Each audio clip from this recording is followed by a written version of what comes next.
Welcome children.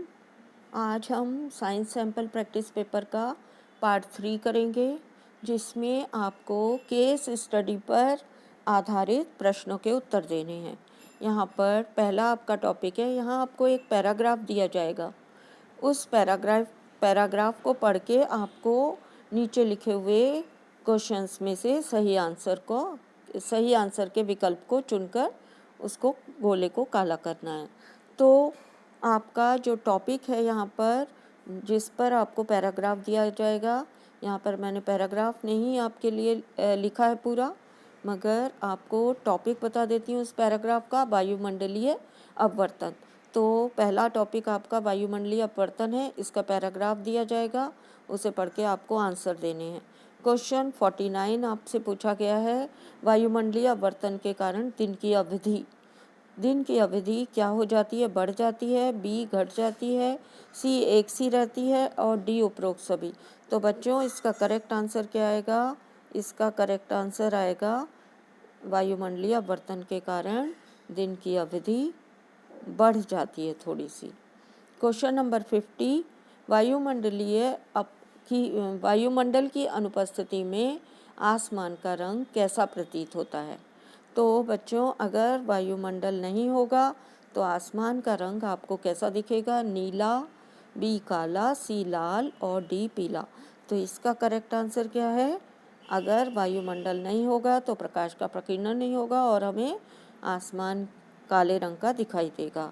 Question number 51, निम्नलिखित में से कौन सी परिघटना वायुमंडलीय अपवर्तन के कारण नहीं होती?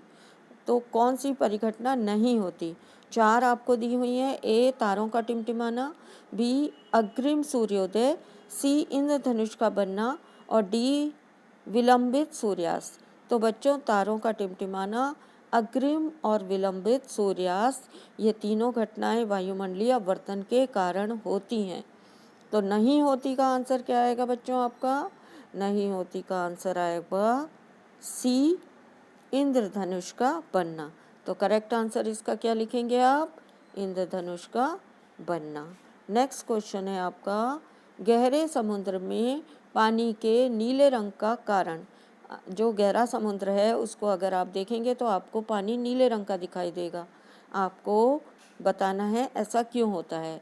ए शैवाल और पानी में पाए जाने वाले अन्य पौधों की उपस्थिति, बी पानी में आकाश का प्रतिबिंब, सी प्रकाश का प्रकीर्णन और डी समुद्र से प्रकाश का अवशोषण। तो बच्चों, कहीं भी हमें कोई रंग जब हमें दिखाई देता है वो किस कारण होता है? प्रकाश के प्रकीर्णन के कारण।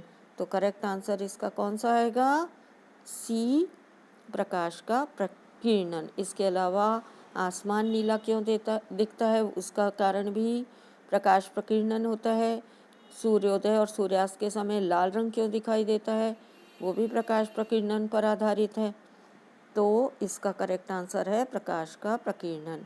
नेक्स्ट टॉपिक है आपका टॉपिक, इस पर आपको एक पैराग्राफ लिखा हुआ मिलेगा।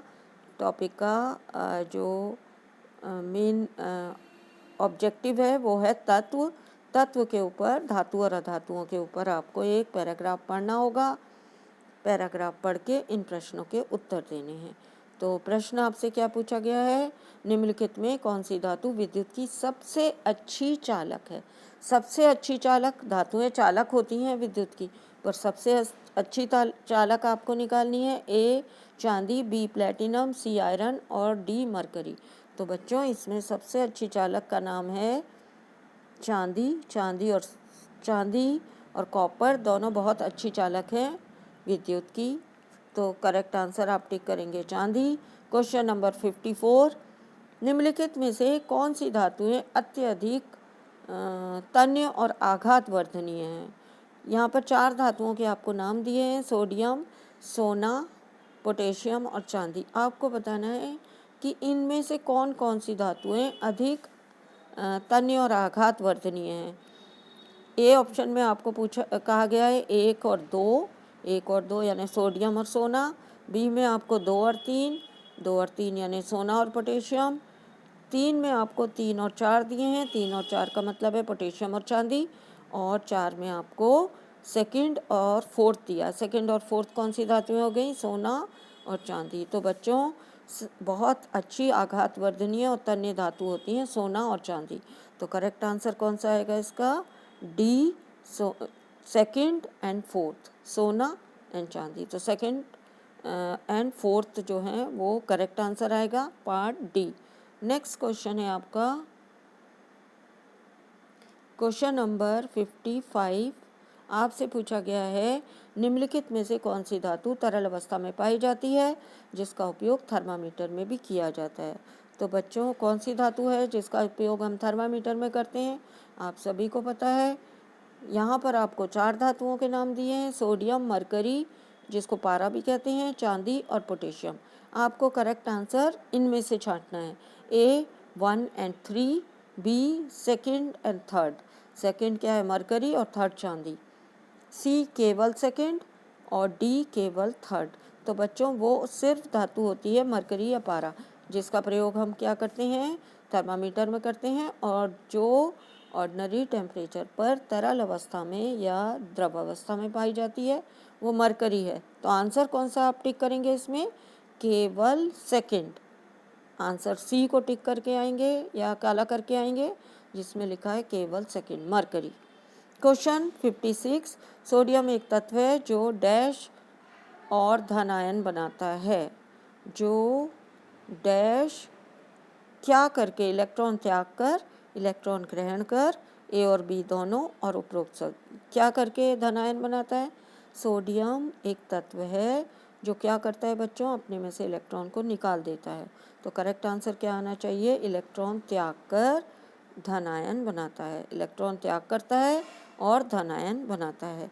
नेक्स्ट क्वेश्चन है आपका, तीसरा टॉपिक दिया हुआ है आपको। यहाँ पर आपको टॉपिक दिया है जीवों को पोषण की आवश्यकता होती है, और पोषण हमारे शरीर में पोषण जो भोजन है या ऑक्सीजन है वो किसके द्वारा पहुँचाई जाती है? रुधिर के द्वारा। तो यहाँ आपको जो क्वेश्चन पूछे गए हैं, पैराग्राफ इस टॉपिक के ऊपर आएगा, और जो प्रश्न पूछे गए हैं वो कैसे हैं? रुधिर से संबंधित है। Question number 57। शरीर के विभिन्न भागों में ऑक्सीजन संचरण के लिए निम्नलिखित में से रुधिर का कौन सा घटक उत्तरदायी है? ऑक्सीजन कौन ले जाता है रुधिर में? तो पहला है आपका आंसर आरबीसी में हीमोग्लोबिन, बी डब्ल्यूबीसी में हीमोग्लोबिन, ए और बी दोनों, और डी में इनमें से कोई नहीं। तो बच्चों, हमारे रुधिर में जो घटक है वो है आरबीसी में उपस्थित हीमोग्लोबिन। तो करेक्ट आंसर क्या आ जाएगा आपका? ए, आरबीसी में जो हीमोग्लोबिन पाया जाता है वो ऑक्सी हीमोग्लोबिन बनाता है ऑक्सीजन के साथ जुड़कर, और शरीर की सभी कोशिकाओं में ऑक्सीजन पहुंचाने का कार्य करता है। नेक्स्ट क्वेश्चन है आपका, कौन सी रुधिर कोशिकाएं जीव शरीर की रक्षक कहलाती हैं? तो हमारी रोगों से रक्षा करने वाली कोशिकाएं शरीर की रक्षक कहलाती हैं। वो कौन सी कोशिकाएं बच्चों?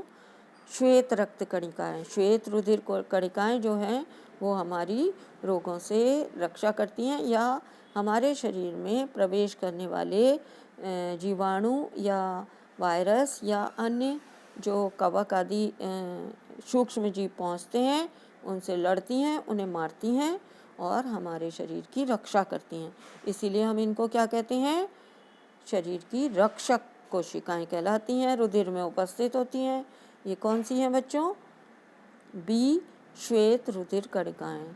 जो फॉरेन बॉडी, कोई बाहरी पदार्थ, कण हमारे शरीर में एंटर करता है उससे ये लड़कर उन्हें मारने का काम करती हैं, इसलिए हम इन्हें क्या कहते हैं? रक्षक कोशिकाएं कहलाती हैं। नेक्स्ट क्वेश्चन है आपका 59। 59 में आपसे पूछा गया है निम्नलिखित में रुधिर का कौन सा घटक चोट के स्थान पर रुधिर को बहने से रोकता है? तो बच्चों, जब हमें चोट लग जाती है तो क्या होता है? हमारा थक्का जम जाता है ताकि हमारा खून बहने से रुक जाए। तो रुधिर में उपस्थित कौन सा घटक थक्का जमाने में खून की मदद करता है? श्वेत रुधिर कणिकाएं, बी प्लेटलेट्स या पट्टिकाणु, सी लाल रुधिर कणिकाएं, और डी प्लाज्मा। तो वो कौन है बच्चों? प्लेटलेट्स, जिन्हें हिंदी में पट्टिकाणु कहते हैं। ये खून को थक्का बनाने में हेल्प करता है। अगर कहीं चोट लग जाती है तो खून का थक्का जमाने में प्लेटलेट्स सहायता करते हैं और खून बहना बंद हो जाता है। नेक्स्ट क्वेश्चन है 60। लसिका रुधिर का एक रूपांतरण है जिसमें डैश पाए जाते हैं। अब लसिका में क्या क्या पाया जाता है? आपको वो आंसर देना है। ए आरबीसी और डब्ल्यूबीसी दोनों, बी आरबीसी डब्ल्यूबीसी और प्रोटीन तीनों, सी, ये सी है आपका, सी में डब्ल्यूबीसी और सभी प्रकार के प्रोटीन, और डी पार्ट है आरबीसी तथा कुछ प्रोटीन को छोड़कर रुधिर के बाकी सारे घटक। तो बच्चों लसिका में, ये जो लसिका होता है इसमें आरबीसी और कुछ प्रोटीन को छोड़कर रुधिर के बाकी सारे घटक उपस्थित होते हैं, इसीलिए करेक्ट आंसर कौन सा आएगा? D. Okay, thanks for watching.